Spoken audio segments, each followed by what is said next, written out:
Hi everyone, welcome back. So we're going to talk a little bit about peer assessments. Peer assessment strategies are often used in higher education, and you've been doing them for our courses, in fact. They're assessments made by peer groups of each other's work and can be done anonymously, in small groups, in real time, online, and so forth. But what is the point of them, and what can we learn from them, and how can we really learn to do them well? So we're going to talk a little bit about that. What do peer assessments cover? So this will change depending on your relationship to the person being reviewed. If you're reviewing at the workplace, for example, if you're reviewing a supervisor or a manager, the assessment might ask if your concerns were addressed in a timely manner, or if you had consistent and clear reviews with feedback for development of your own position. If you're reviewing a coworker, you might be asked to speak to that coworker's work ethic, maybe her accuracy of work and the competencies relative to the work of the areas you share. Okay? The surveys themselves are often, they'll often ask you to rate an individual and then provide room for more elaborate comments. So what does all of this have to do with career development? As employers look for ways to really assess employee performance, right? So supervisors can't be everywhere at once. They want to assess employee performance, they want to develop talent, and think about ways to fill gaps in the competencies at all levels of the organization. Peer reviews are really becoming more and more popular. And managers and supervisors find that employees are often more candid in assessing their coworkers and colleagues. So they might actually I see my coworkers, for example, in more authentic situations anyway. And you'll be able to speak more candidly and speak to strengths and weaknesses. And a peer review can also take advantage of employee knowledge. So it has the potential for team building. They can create space for teams to understand what coworkers do and potentially create cross-function, what we call sort of cross-function capacity building. So for example, if I'm doing a peer assessment of a colleague and I learn that she is working on a particular project, maybe something I'm doing in my workspace, we can actually end up collaborating and working together and really energizing these two projects which had previously been siloed. So it's a really good way to learn more about your workplace anyway, and about your colleagues. So a common version of a peer review is the 360 assessment. I'm sure a lot of you have heard of this tool. And that's an assessment which takes into consideration feedback not only from the immediate work circle of any employee, but also from supervisors and managers, and those supervised by the individual. So you sort of get that sense of 360. 360 peer reviews that are well done do share certain characteristics, and they're important characteristics for you to remember, even if you're not doing a 360 review. So, for example, they want to clearly explain how the feedback will be shared, and that they're geared towards competencies that are accurate to a given position versus a generic instrument, right? And they should also ideally show an individual or show you where you stand relative to others in similar positions, either in your company or in your industry. I think we've all received surveys that are so general, we don't actually end up saying anything. We don't feel like we've said anything. So good reviews and good assessments don't do that. So then there's, of course, a question of how can you assess others well, and how can you give your peers beneficial feedback? So first of all, we have to be mindful of subjective bias, and you can't let personal vendettas get in the way. On the other hand, some human resources professionals do suggest that high performers are actually often very well liked among their peers. So what might actually be perceived as a positive bias is actually an accurate appraisal of employee performance. We've talked about this in other lectures.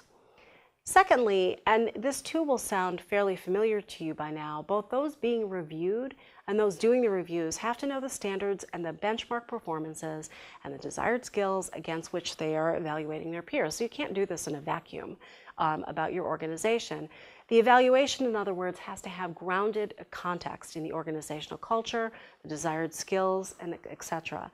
So if the parameters of the assessment aren't clear, ask your supervisor or manager, or in turn, if you're being assessed and you feel the assessment isn't clear, ask for clarification. It's really important. And also, learning to hone peer assessment skills and incorporating feedback from peers will likely involve an element of cross-cultural competence, both on the side of the reviewer and on the side of the individual or individuals being reviewed. And this is an important piece, right? Because in an increasingly global economy, it's certainly crucial that you understand how your peers interpret your work and how assessments in general can be influenced by cultural factors, cultural assumptions, and so forth. So keep that detail in mind.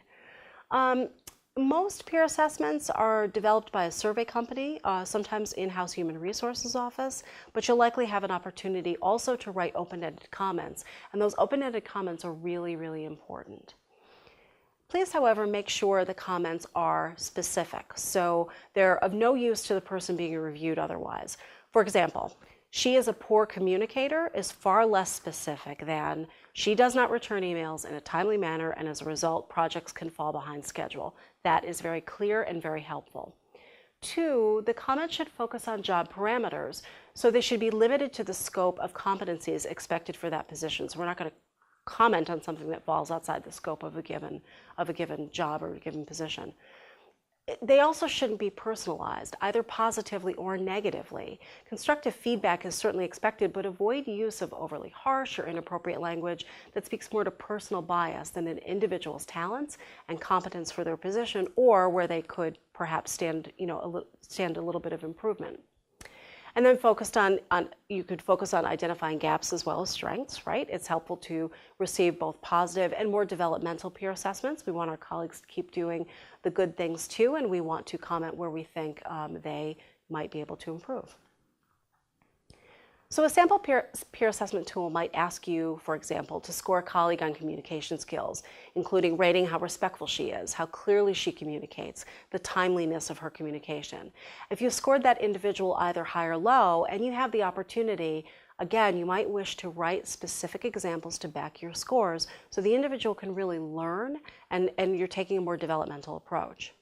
So the other side of the coin is, how do you receive peer assessments? How do you take the information in that assessment and make it work for you? What do you do once you have information from a peer assessment about you?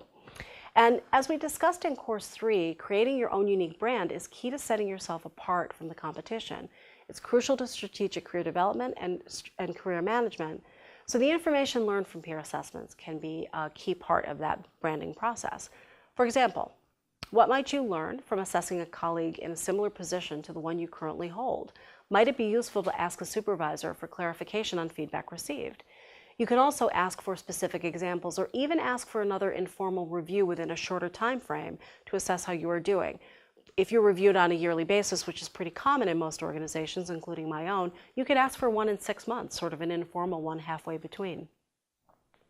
It's also important to think about a peer assessment, both as a reviewer and as someone being reviewed, as an opportunity to include new information in a personal professional plan for growth, or adding to that personal brand and identified competencies.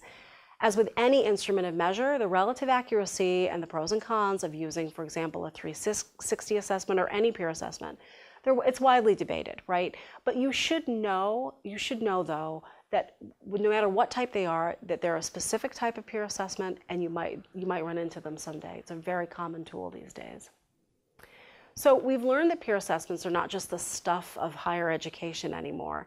Industry and professional settings increasingly integrate peer assessment into review of individual employees, and it's a good tool and opportunity for you to learn about how you can use them. See you soon.